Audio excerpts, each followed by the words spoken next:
Bom, eu acho que a mídia, num sentido geral, não só com relação ao samba, acaba dando mais espaço para alguns artistas e menos para outros, né?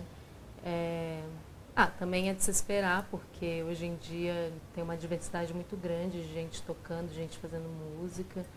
Então, eu não consigo mais imaginar hoje em dia aquela realidade que a gente tinha antes da TV, mostrando todos os artistas que estavam em destaque, toda a música que era produzida. Eu acho que acaba havendo um recorte mesmo. E em relação ao samba, eu acho que se privilegia muito o samba dentro de um certo formato, que é o das escolas de samba carioca. E outros formatos que é aquele samba mais próximo do que faz o Zeca Pagodinho, Arlindo Cruz, essa geração de sambistas cariocas que também tem um pouco de mistura do pagode. Então é o que eu, pelo menos do pouco que eu acompanho da TV, é o que eu vejo mais, assim. Eu não estou muito por dentro de programas que são dedicados exclusivamente ao samba, mas o que eu vejo é que a mídia ela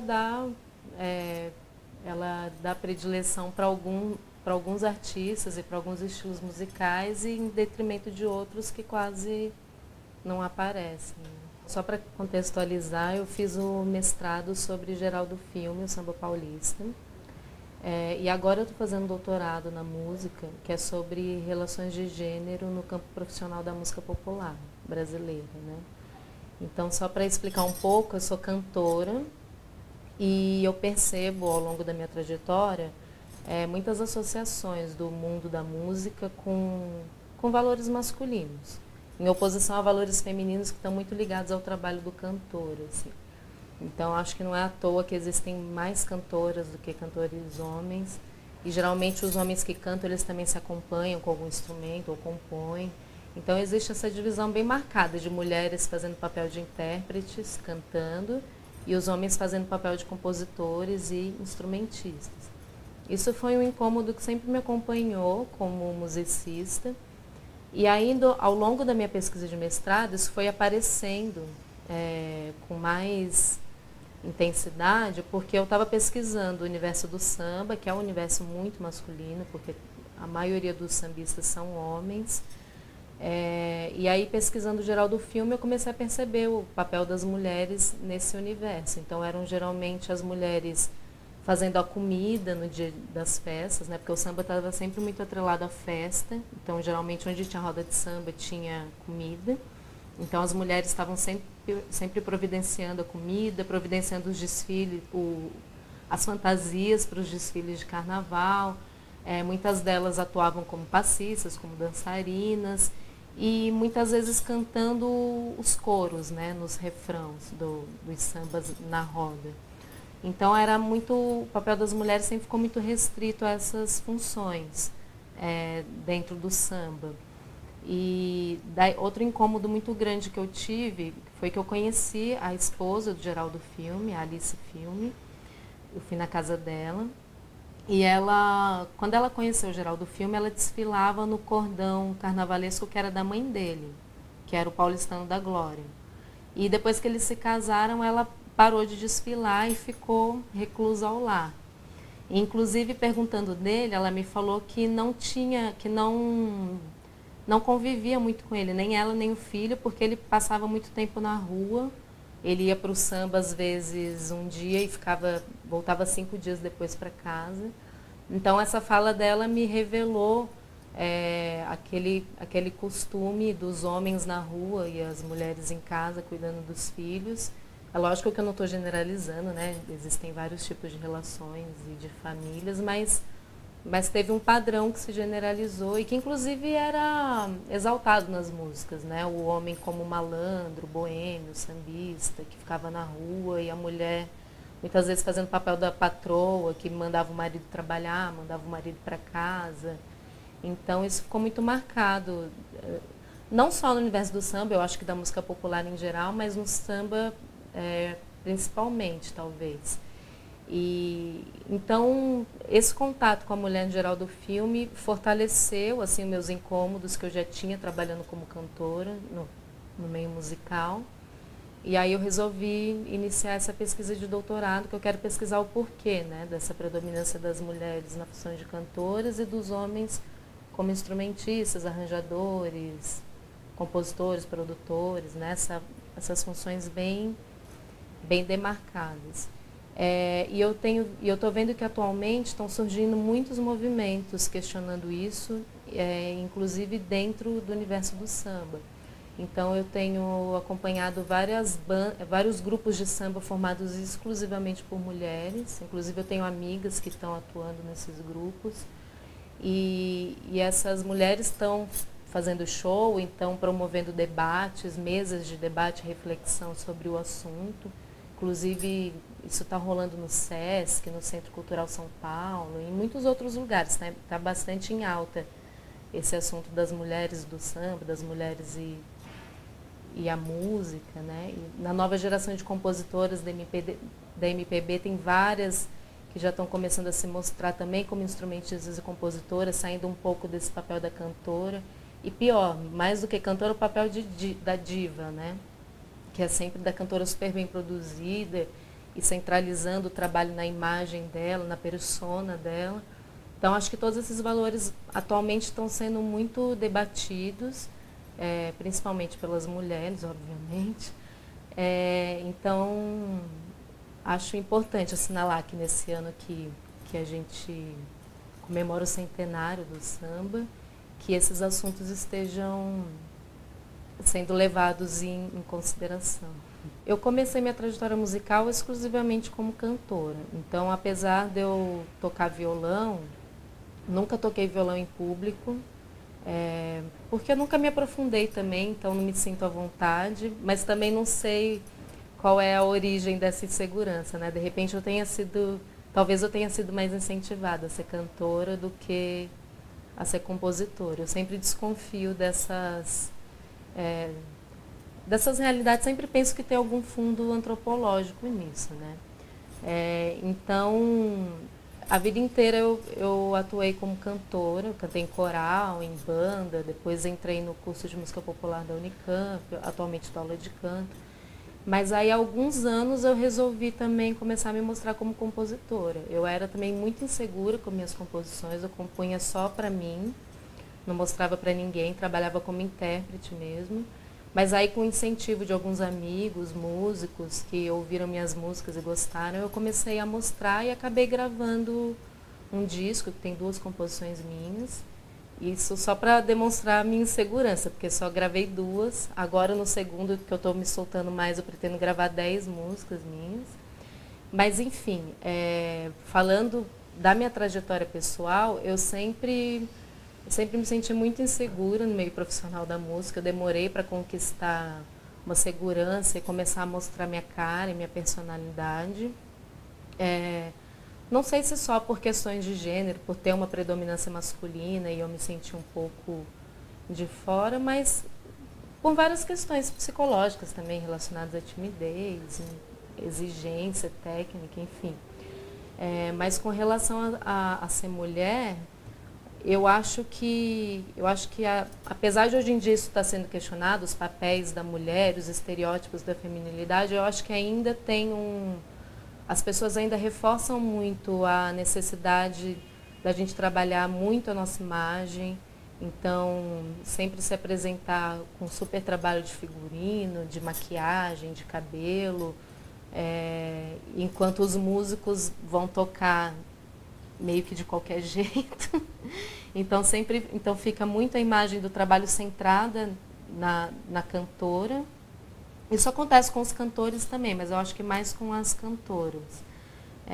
Então, existe essa exigência de estar sempre cuidando da imagem e muita associação do nosso trabalho com essa personagem que eu falei da diva, que é da celebridade, da mulher que está sempre ali representando o glamour, sendo que não é isso, porque o trabalho musical, pelo menos no meu meio, né, a gente trabalha muito, a gente faz muita coisa, a gente não fica só...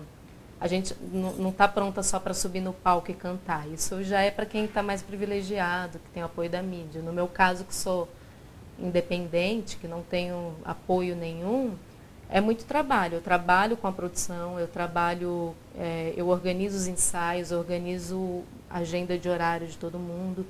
E daí quando você sobe no palco e canta, nada desse trabalho aparece. Fica valorizado só aquilo ali que as pessoas estão vendo no palco e associam a sua imagem com esse glamour todo da diva e da cantora. Então a gente enfrenta essa dificuldade, tem muitas vezes o trabalho desvalorizado, né? A gente é geralmente muito mal pago para fazer show, porque a pessoa que contrata o show não percebe todo esse processo que envolve a pré-produção de um show, a preparação das músicas, o ensaio. Então a gente enfrenta esse tipo de dificuldade, mas aí eu acho que é comum a homens e mulheres. E como...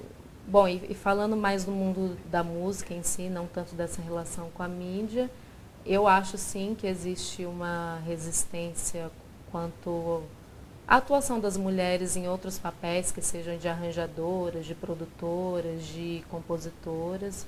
Eu acho que os homens promovem essa exclusão e nem percebem, mas eu vejo entre colegas meus essa exclusão acontecer e essa dificuldade maior em interagir. Muitas vezes a cantora fica de lado e os músicos fazem todo outro trabalho entre eles, né? E a gente fica muito apartada do trabalho da produção mesmo. Então, mas eu acho que as pessoas fazem isso sem nem perceber. Está tão enraizado no cotidiano que não se percebe. Então, acho que o nosso papel como críticos e acadêmicos e artistas que estão espalhando ideias é refletir mais a fundo essa questão do papel da mulher no meio musical.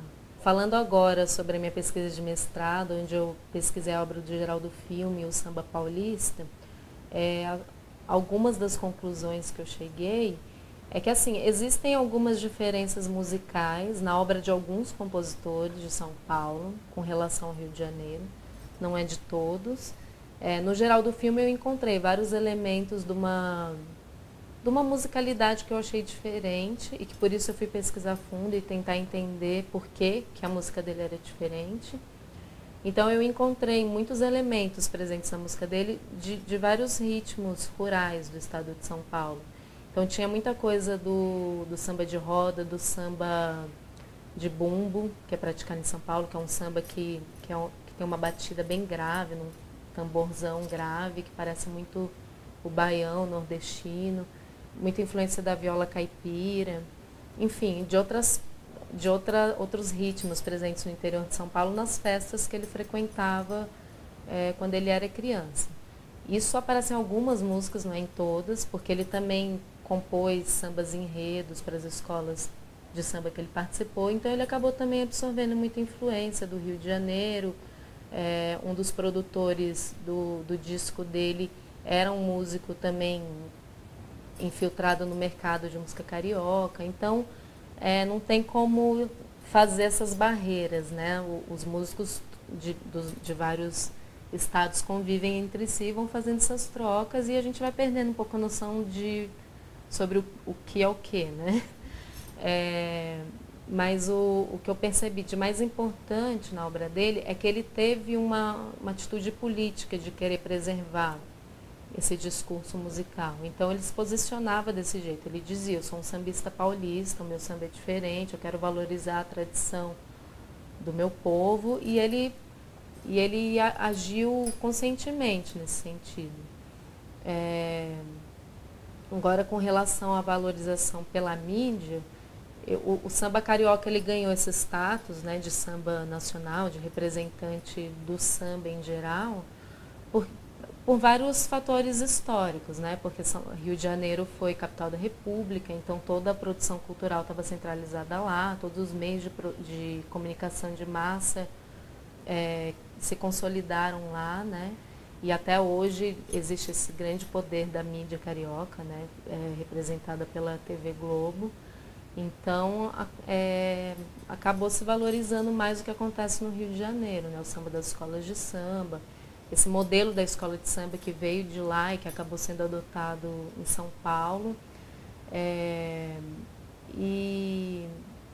E não vejo atualmente isso mudar, não. Eu acho que a mídia continua a mesma nesse sentido. Mas aqui em São Paulo eu vejo muita movimentação dos artistas independentes e dos sambistas para valorizar essa cultura e fazer ela circular. Inclusive, depois que eu defendi meu mestrado, eu fui procurada por muitas pessoas para falar sobre essa pesquisa. E ela está rendendo bastante fruto. Então, eu acho que eu estar sendo procurada por muitas pessoas para falar sobre o Geraldo Filme mostra que está existindo uma movimentação de valorização da obra dele e desse samba paulista também que ele falava.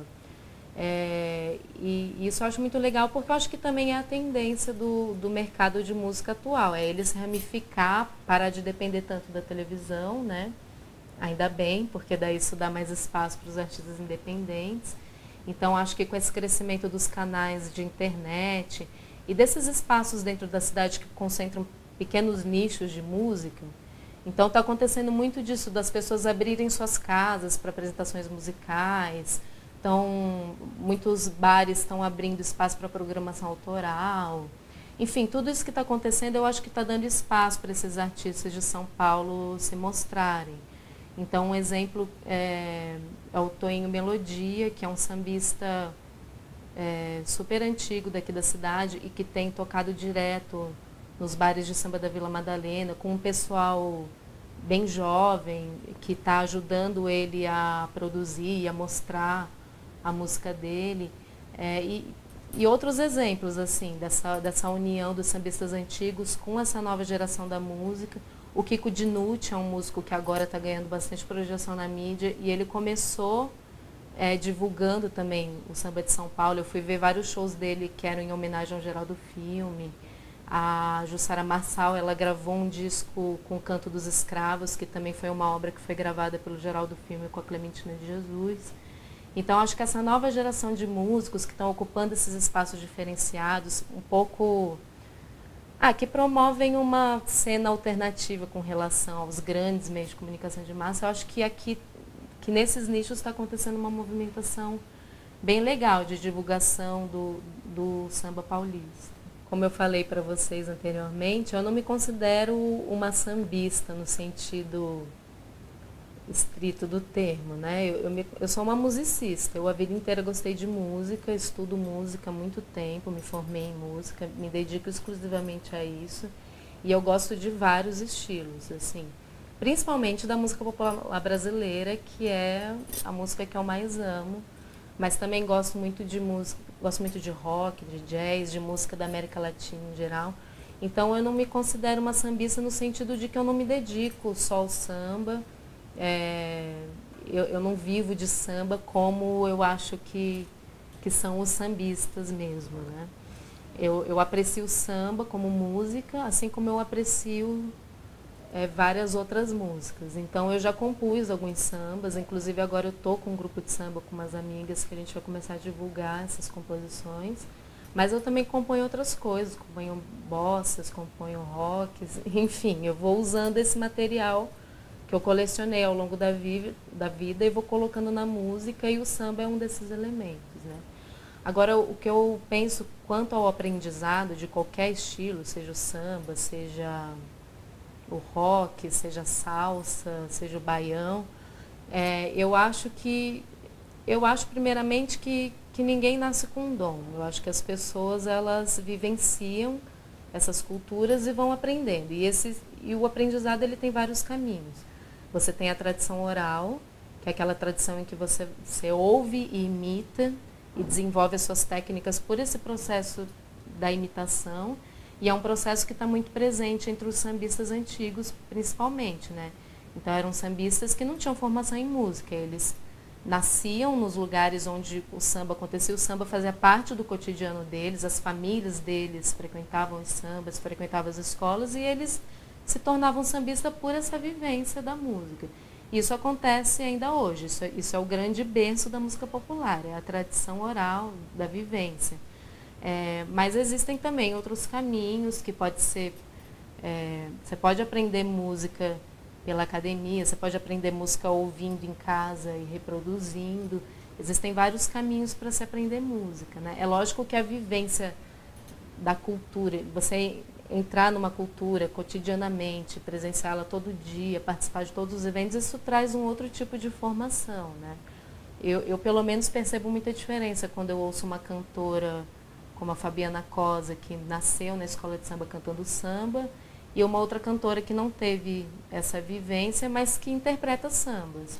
Eu me considero dessa parcela, não me considero uma sambista, mas também interpreto sambas. E eu acho que tem muita diferença nas dicções, na maneira de apresentar, na maneira de incorporar esse material, mas eu acho que todas essas vivências são válidas. Então eu acredito que sim, que qualquer um pode aprender samba. Com certeza as mídias influenciam na formação do público, sem dúvida, né? Porque a mídia ela invade o nosso cotidiano, né? Nem que a gente não queira ver TV, ouvir rádio, ler jornal, a gente entra em contato com o que eles veiculam, porque a gente está na rua, a gente está ouvindo o que as pessoas comentam, a gente passa por painéis de propaganda, a gente passa por lugares onde tem o som, onde tem a TV ligados. Então, sem a gente perceber, a mídia ela entra no nosso cotidiano, né? Às vezes tem alguma novela que eu nem estou assistindo, mas quando alguém comenta eu já sei do que a pessoa está falando, porque está realmente muito presente no nosso cotidiano. Então não tem como a mídia não influenciar no gosto do público. Eu acho que influencia e muito, né?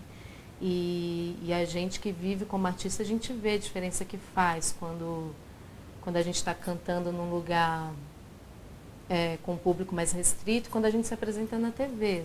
Às vezes só de você postar na rede social que você apareceu na TV, você já aumenta o seu público, porque parece que as pessoas dão muita credibilidade para isso, né? Assim, a maioria, né? O senso comum. Agora, eu acho que atualmente a TV está perdendo um pouco o poder diante desses meios alternativos de comunicação, como as redes sociais, né? Então, uma coisa que eu tenho visto, que eu tenho achado interessante, é de muitos artistas que começam nas redes sociais e acabam indo para os grandes veículos de comunicação de massa, porque esses veículos percebem que está rolando uma movimentação ali no YouTube, ou no Facebook, ou no Instagram, e aquilo acaba indo para as grandes empresas, né, de comunicação de massa. Então, isso eu acho muito legal porque você desestabiliza essa hierarquia de poder, né? Não é mais só os grandes poderosos definindo o que os de baixo vão ouvir. É também os de baixo definindo o que os grandes poderosos vão mostrar. Eu tenho percebido muito isso. Isso, na verdade, para mim é um movimento que sempre aconteceu, mas que eu acho que agora está sendo fortalecido pelo uso das redes sociais, né? Então, acho que buscar sempre esse diálogo é interessante. Com relação aos 100 anos de samba, o que eu tenho para dizer é que eu acho que não tem como pensar em Brasil e não pensar em samba. Até virou um estereótipo do Brasil o samba.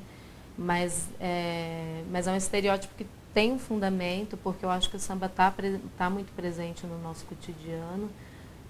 Pelo menos entre a minha família, eu percebo que mesmo eu sendo a única musicista, todo mundo ouve samba.